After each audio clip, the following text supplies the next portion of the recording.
I began this field report as a routine documentation of an incident that local authorities had already been classified as closed, yet my editors insisted on an independent verification since the initial materials lacked internal consistency. And so I arrived here with the intention of conducting a simple on-site assessment, no more than a day's work, collecting statements, checking timestamps, photographing the area, and comparing everything with the official summary that described the event as an unfortunate but explainable mechanical failure. The site itself lies several kilometers beyond the last inhabited houses, and the road leading to it grows steadily narrower, with roadside markers showing signs of weathering far heavier than what is typical for this region. The asphalt is intact, but something in the way the sound of my shoes echoed as I walked from the car suggested an emptiness around me that I could not immediately attribute to landscape or distance. I reviewed the existing documentation during the drive. One missing person, last seen heading toward an abandoned service facility. A neighbor claimed to have heard a metallic crash shortly before the disappearance. Search teams found no traces except a torn strap from a backpack and marks on the ground that were described in the report as likely animal disturbance. Though the photographs showed linear impressions too clean and parallel to match any tracks I recognized. When I reached the facility, I noted that the outer fence had partially collapsed inward as if pushed, not pulled, and though the perimeter gate was still locked with an old iron padlock, someone had cut through the chain link a few meters to the side and left the opening unpatched. Inside, the central courtyard was cluttered with wind-blown debris. Papers, plastic, rusted tools. But none of the items seemed recent, and the air carried a faint smell of old chemicals mixed with something that reminded me of extinguished electrical equipment, a scent that typically fades quickly, yet it lingered here with unnatural persistence. I walked around the first structure, recording the details. Shattered windows, cables hanging from the ceiling, a trail of footprints that had been muddied by rain, but still retained enough definition to show a pattern inconsistent with standard work boots. My task at this stage was only to catalog these observations, not to interpret them, but the more I saw, the more the official narrative seemed incomplete. The interior of the building had been stripped of functional equipment long ago, yet certain areas showed recent disturbance. Dust disple aced in long sweeping arcs. A metal cabinet moved from its original anchors despite its considerable weight, and a shallow groove in the concrete floor as though something had been dragged with steady pressure. I turned on my recorder and described everything in neutral terms, careful not to allow speculation to appear in the record, though I admit that an unusual tension crept in my voice when I heard the first unexplained sound, a brief resonance, low and metallic, like the tail end of a vibration transmitted through the walls. There was no wind at the moment, no functioning machinery, no vehicles on the road, and still the sound repeated once, softer, as if receding. I attempted to trace the source, but could not find any object that might have produced it. The pipes were empty, the ducts sealed, and even the loose sheets of metal on the ground remained still. Continuing farther into the corridor, I noted that the temperature dropped several degrees without a clear environmental cause. The ceiling vents were blocked by debris, and the concrete showed no moisture patterns typical of cold spots. I kept walking, documenting the peeling paint, the layout of the rooms, the signs of past industrial use, until I reached a narrow hallway where the floor dust had formed a smooth surface untouched by footprints, except for a single line of faint depressions spaced too closely to correspond to normal steps. The impressions were subtle enough that I initially thought they were shadows, but as I crouched down to inspect them, I saw that the dust had been compacted in tiny, almost circular patterns, as if something small but heavy had passed through recently. I marked the location and moved on, intending to revisit it later with better lighting.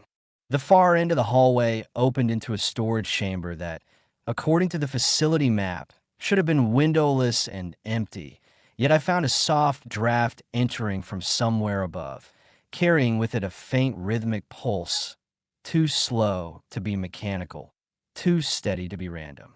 My first thought was that it might be water moving through old pipes, but the building's plumbing had been shut down for years, and the map showed no conduits in that section. I stood still, listening, and although the sound was barely audible, it felt oddly directional, as though it were guiding me to a corner where the concrete had a slightly different shade, almost imperceptibly darker, like a patch that had been recently exposed or recently covered. I brushed my hand across it, expecting the usual roughness, but the surface was smoother, cooler, and as I leaned closer to examine it with my flashlight, I noticed that the beam refracted in a way that suggested a hairline separation between the panel and the wall. This detail is not in any of the official diagrams, nor is there any mention in the old maintenance logs of modifications in this area. I recorded the anomaly, still avoiding hasty conclusions, yet the combination of displaced dust, unexplained sounds, temperature changes, and now this architectural inconsistency began to outline a pattern that did not match the mechanical failures cited in the report. I intended only to mark this as a point of interest and return to it after finishing the initial sweep.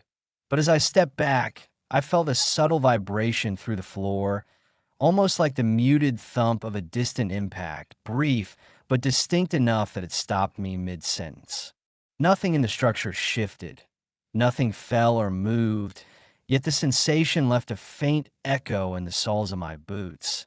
And for a moment, I had the impression that the quiet around me had changed, not in volume, but in character, as if the building were no longer entirely still, and the boundaries of what I initially came to investigate were beginning to extend beyond what the documents had led me to expect.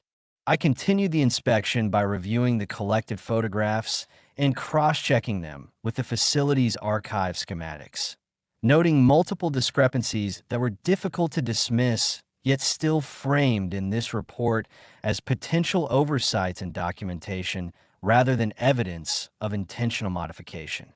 The personnel files obtained from the Regional Records Office indicated that maintenance at the site ceased 9 years ago, with the last authorized entry logged by a technician whose summary mentioned unusual resonances in the west sector, a phrase that appeared in no other report and was later crossed out in the digital copy, suggesting either clerical correction or deliberate revision.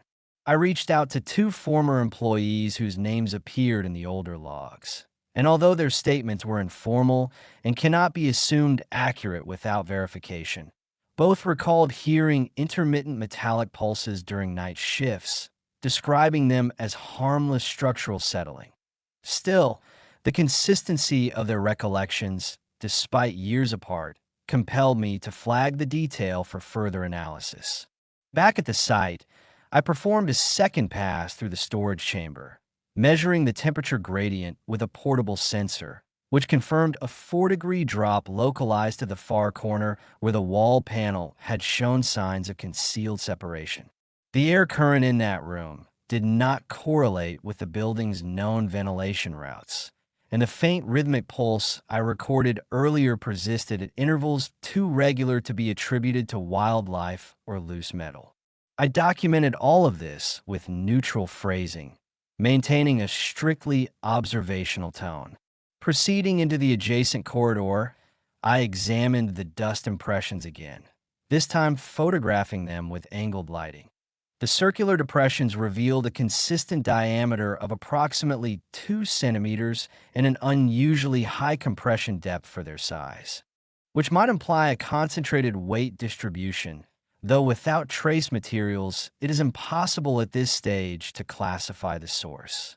While cataloging these impressions, I noticed that they formed an irregular path leading toward a door that, according to the floor plan, should have opened into a sealed utility shaft.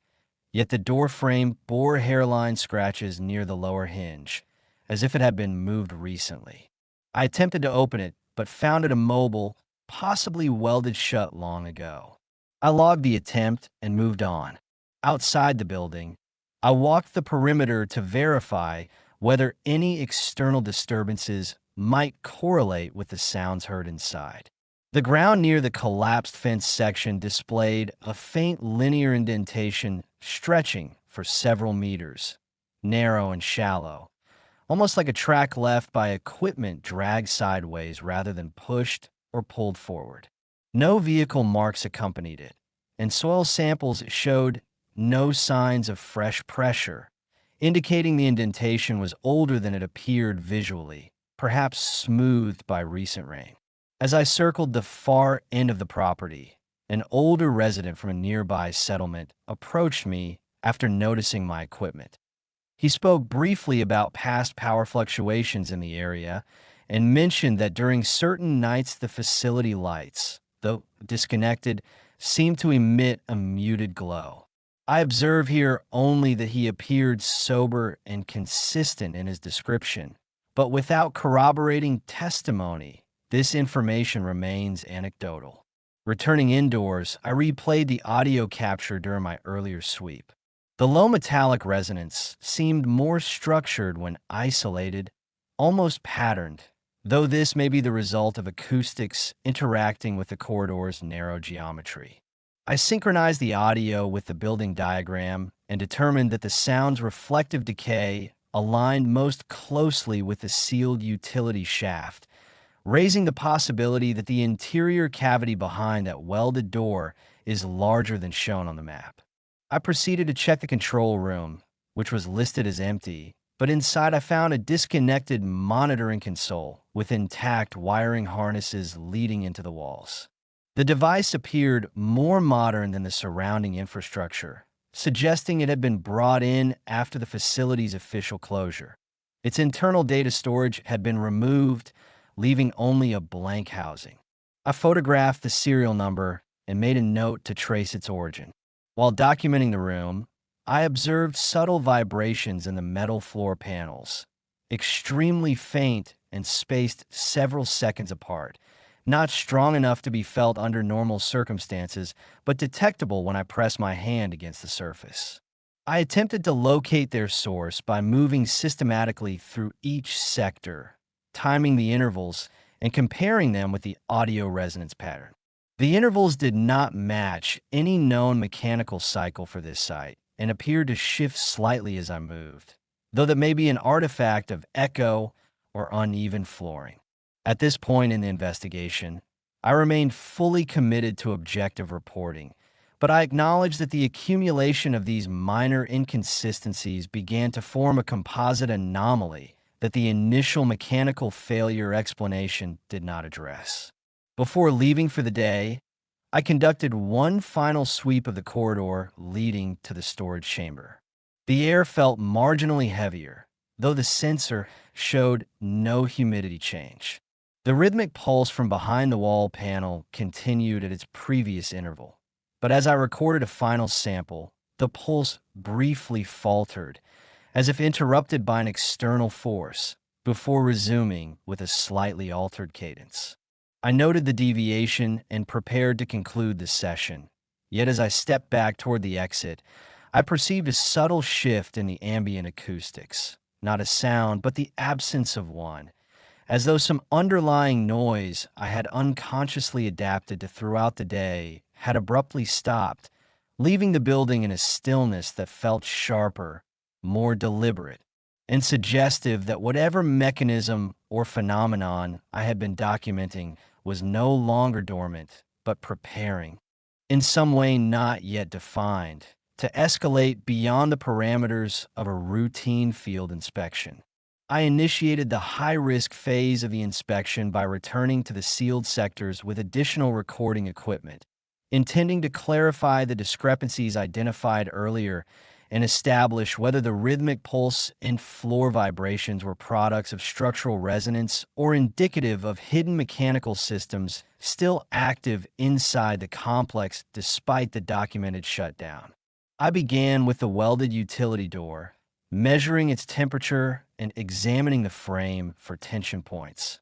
Unexpectedly, the metal registered a few degrees warmer than the surrounding wall, suggesting either residual heat from an unknown source behind it or a transfer of vibration strong enough to generate frictional warmth, although neither hypothesis aligns cleanly with the facility's lack of power. I attempted to probe the gap near the lower hinge using a thin inspection mirror, but visibility was limited to a few centimeters. However, I noted what appeared to be a faint internal reflection, not consistent with darkness or solid wall, indicating an open cavity beyond the barrier. To avoid damaging the structure, I did not attempt forced entry and instead proceeded to the storage chamber where the rhythmic pulse had altered cadence the previous day. Inside, the air felt denser than before, and the draft detected earlier had intensified slightly, carrying with it an intermittent, almost electrical odor that did not correspond to any active equipment. Reviewing the dust on the floor, I observed fresh disturbances overlaying the circular impressions previously documented. These new marks had an elongated shape, dragging forward in short increments, as though something had moved along the same path, but with irregular weight shifts.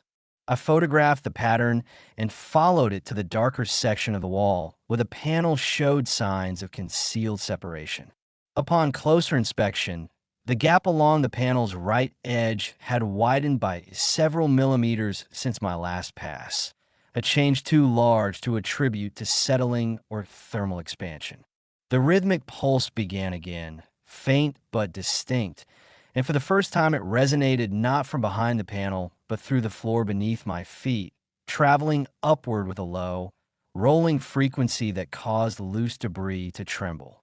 I activated my secondary recorder and described these changes as calmly as possible, though my pulse had noticeably accelerated. Moving deeper into the west corridor, I reached the control room and re-examined the disconnected monitoring console. The wiring harness previously noted as intact now displayed minor tension marks, as if it had been shifted or partially pulled. Yet no footprints or tool marks suggested human interference. I traced the cables into the wall and, using an ultrasonic detector, identified a hollow cavity extending far beyond the dimensions indicated on the archival schematics. The cavity produced intermittent returns, implying internal motion or fluctuating density, which I tentatively logged as either rodent activity amplified by acoustics or an undocumented ventilation system. Still, the pattern did not resemble typical wildlife movement, and the intervals were too regular to dismiss easily.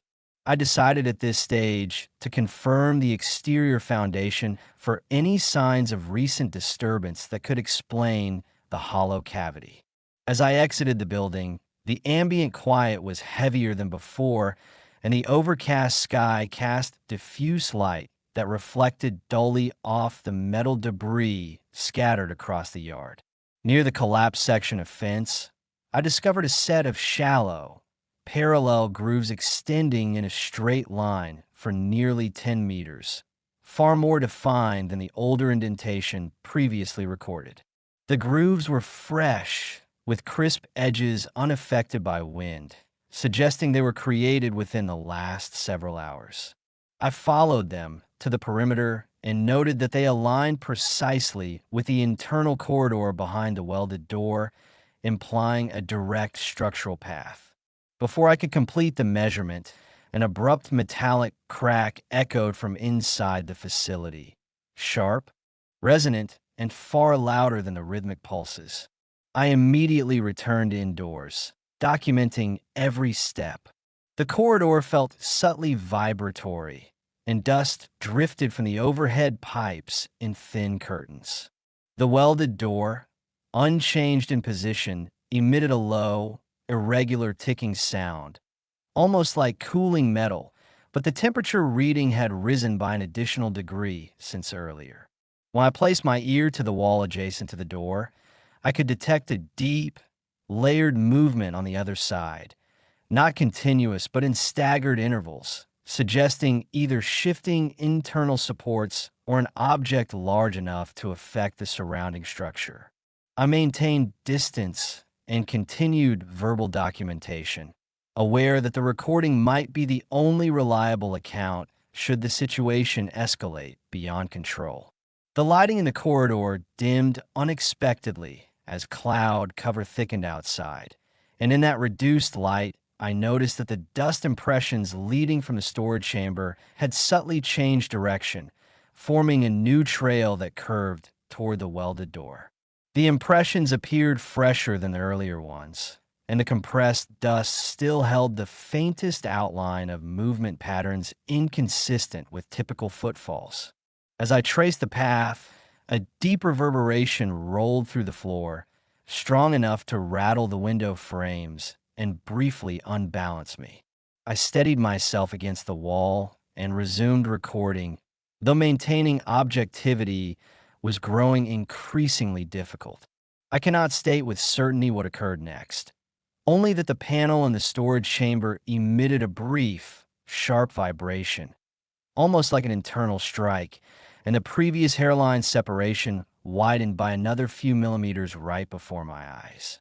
The rhythmic pulse ceased entirely for several seconds, leaving the entire facility in a suspended silence that felt unnatural in its completeness, as if even ambient environmental noise had been suppressed.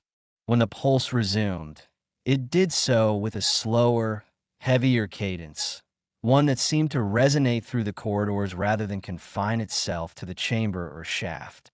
I continued documenting, noting all sensory details, but the structural shifts now occurring at irregular intervals suggest that whatever system or presence lies behind these sealed sections is transitioning into a more active state, and the current conditions indicate a rapidly increasing level of risk that necessitates immediate, continuous recording of all developments, regardless of the stability of my surroundings or the potential consequences of remaining inside the facility. I am recording this section under compromised conditions and acknowledge that portions of the previous segment may contain audio distortion caused either by the structural vibrations documented earlier or by unintentional interference during my rapid relocation from the west corridor after the welded door emitted the second metallic crack, which was forceful enough to dislodge fragments from the upper frame and cover the floor in fine, particulate matter that continues to cling to my equipment. My immediate priority following the event was to establish a secure position in the control room. But upon arrival, I found that several cables previously intact had been torn loose, not cut or cleanly detached, but pulled with enough abrupt force to split the insulation along jagged lines. This damage complicates any attempt to trace power or signal origins and suggests movement within the internal cavities stronger than previously estimated. I attempted to review the recordings on my primary device, only to discover that multiple segments were corrupted by a pulsing interference matching in rough cadence. The vibrations I felt through the floor, leading me to consider the possibility that whatever mechanism or force is operating behind the sealed structures may affect electronic equipment at close range. Despite this, several frames remain partially usable, though they lack continuity, and in some the audio has been overwritten by a low-frequency hum that does not correspond to any environmental sound I documented. I tried to contact the editorial office to relay a status update, but my signal was repeatedly dropped, and at no point could I maintain a connection long enough to transmit even a partial summary. Whether this is due to the facility's remote location, interference from damaged electrical infrastructure, or another cause remains unclear. To regain some clarity, I returned to the exterior perimeter to reassess conditions. But while outside, I observed that the fresh grooves documented earlier had deepened and now extended several meters farther along the fence line, with sections of soil pushed upward, as if something beneath the ground had shifted. There were no footprints or tire marks nearby, and no evidence of human presence since my last survey, yet the displacement was undeniable. Back inside, I examined the storage chamber, though cautiously, and found that the panel, which had shown progressive separation, had now displaced by nearly a full centimeter on its upper edge, revealing a narrow interior gap through which a faint, uneven light flickered, though this may have been a reflection from my equipment rather than a true internal source. The rhythmic pulse was no longer steady. It rose and faded in intervals that produced a sense of uneven breathing through the walls, though I recorded it as simply variable resonance amplitude to avoid inserting subjective interpretation into the report. I attempted to retrieve my secondary recorder, which I had left on the floor near the impressions, but found it partially crushed, with impact marks inconsistent with falling debris. The remaining functional memory contained only 2 intact minutes of audio, filled with static punctuated by brief spikes that may correspond to structural impacts nearby, though without intact visual data, the context is uncertain. While reviewing the device, I noted that the circular and elongated impressions on the floor had multiplied, forming a set of intersecting paths leading both toward and away from the welded door.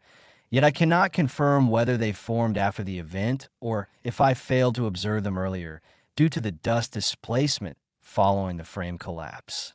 I conducted a final comparison between the official archival schematics and the real layout, adjusting for the newly observed shifts, and the inconsistencies now appear too extensive to attribute to clerical error. Entire sections of the cavity behind the sealed areas do not exist on the official documents, and several corridors recorded in the early drafts have no physical counterpart here. Attempting to reconcile the discrepancies with the personnel logs, I found that the technician who noted unusual resonances 9 years ago appears to have submitted 2 conflicting versions of the same report. One matches the official archive, while the other, which I recovered from a cached metadata fragment, contains references to internal structural movement and unauthorized modifications that were never approved. The existence of 2 versions implies deliberate alteration of site history, though without corroboration, this remains speculative. As I proceed through these notes, I acknowledge a growing difficulty maintaining the neutral tone required for field documentation, partly due to the unstable conditions and partly due to the increasing irregularities in my equipment, which now experiences abrupt power dips even with fully charged cells.